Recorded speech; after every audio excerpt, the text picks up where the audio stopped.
Hello, ladies and gentlemen. I'm voiceover Jack Plays.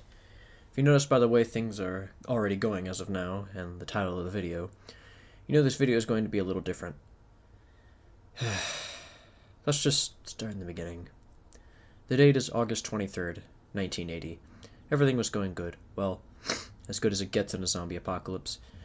But at the very least, we had food, shelter, friends, and supplies, so we were doing alright. The day went as normal, with everyone going to their tasks. Diane was working on making a cooking station for Rahul's weak stomach. Rahul was working on barricade repairs, and Sebastian was preparing an expedition to the taxi depot to look for some supplies. Unfortunately, the only two weapons we had were very loud, a frying pan and a baseball bat, but it would just have to do.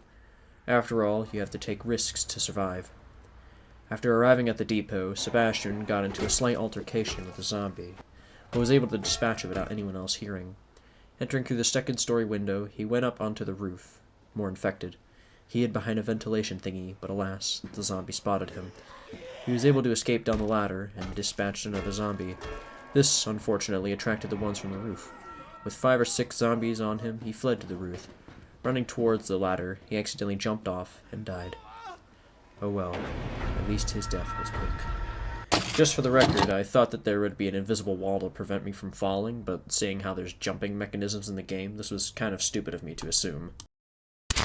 With Sebastian's death, Diane and Rahul were overcome with grief. Luckily, we had a few beers to solve that problem. Our new problem was that we didn't have any gears to make any weapons, so we needed to go get some. Now, it was up to Diane to save the group, to determine their future. Setting her eyes on the old Ballard, she prepared for an expedition. Going without weapons was risky, but she had no other choice. Arriving at the front door, there was an infected guarding the entrance. It was at this point that she wondered if she could strangle a zombie with her bare hands. Newsflash, she couldn't. All she did was attract unwanted attention. Fleeing from the house, instead of running away, she decides to fight the 3 zombies after her with her bare hands. Unfortunately, as you can guess, this didn't end well. Now, to this day, she joins the ranks of the undead, wandering from place to place, with no real destination. At least she went out fighting. Now, all that was left of the group was Rahul, who is now even more depressed. This will be important later. Still, without those gears, Rahul decided to go on an expedition to the gas station. He was going to be smarter than the others. He was going to live, he told himself.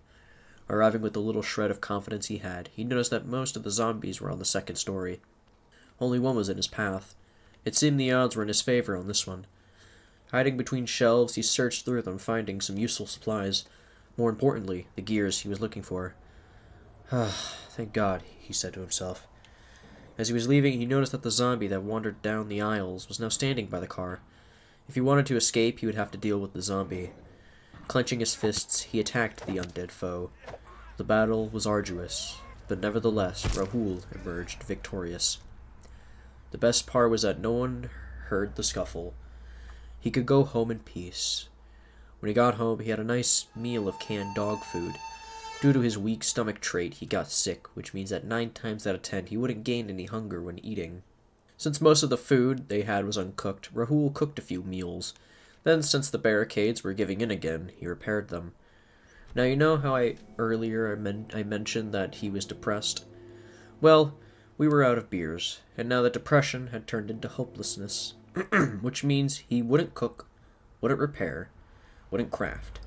All he could do was sleep. So, depressed and starving, he slept his final night, succumbing to the starvation in his sleep. In a world like this, we could only hope to die in our sleep. So in the end, Sebastian and his gang lasted 7 days in the apocalypse.